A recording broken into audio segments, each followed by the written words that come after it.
Manoloana ny tsifandriam-pahalemana nitranga volana maromaro to tanatiny faritra Laotra Mangoro hatramin'ny isian'ny fitrandrahana vato ao amin'ny komina Ididy Ambatondrazaka ka nampirongatra ny asa fanafihana amin'ny tampiadiana sy alatra maro samihafa ny fanesesy dia nametraka lamina sampandrina fahalemana ny tanàna Moramanga ny polisy pirenena ka nazahoam-bokatra izany toy ny fahatratrarana rongony, fisamborana ireo mpangalatra entana tsy ara-dalàna ary ny tena goavana dia mifanaraha-maso ireo olona mampiaya.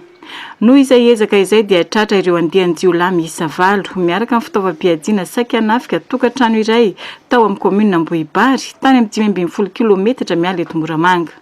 Nitoetrano ny asa fampandrina fahalemana nataon'ny polisy pirenena ka antsoavo nataon'izy ireo amin'ny fiara-miasa amin'ny mponina mba hanomezana loharanom-baovao hisamborana ireo olon-dratsy. Ireo matoa azo vokatra izay asika amin'izao fotoana izao na asamborana ireo valolahy ireo sy ireo fitaovam-piadiana maro ireo dia vokatry ny fiara-miasa amin'ny vahoaka olon-tsotra tsara sitrapozana. Dia eto izany mbola manentana hatrany ao antsika vahoaka